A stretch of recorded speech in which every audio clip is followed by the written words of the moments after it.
بسم الله الرحمن الرحيم. رب أفحمتني ذنوبي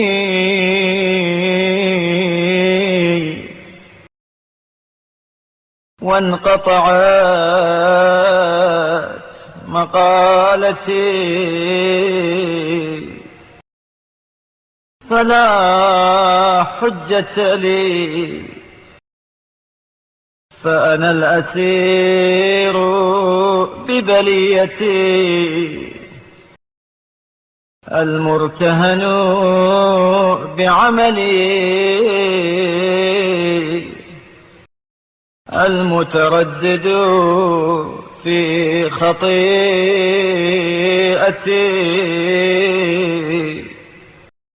المتحير عن قصدي المنقطع بي قد أوقفت نفسي موقف الأذلاء المذنبين موقف الأشقياء المتجرين عليك المستخفين بوعدك سبحانك أي جرأة اجترأت عليك وأي تورير غررت بنفسي مولاي ارحم كبوتي لحر وجهي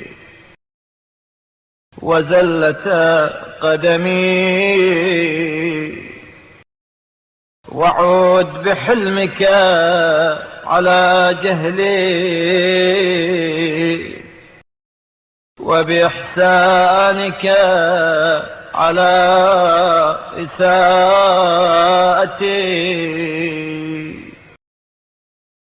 فأنا المقر بذنبي المعترف بخطيئتي وهذه يدي وناصيتي أستكين بالغود من نفسي ارحم شيبتي ونفاد أيامي واقتراب أجلي وضعفي ومسكنتي وقلة حيلتي مولاي وارحمني إذا انقطع من الدنيا أثري وامحى من المخلوقين ذكري وكنت من المنسيين كمن قد نسي مولاي وارحمني عند تغير صورتي وحالي إذا بلي جسمي وتفرقت أعضائي وتقطعت أوصالي يا غفلتي عما يراد بي مولاي وارحمني في حشري ونشري، واجعل في ذلك اليوم مع أوليائك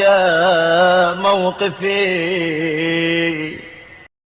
وفي أحبائك مصدري، وفي جوارك مسكني،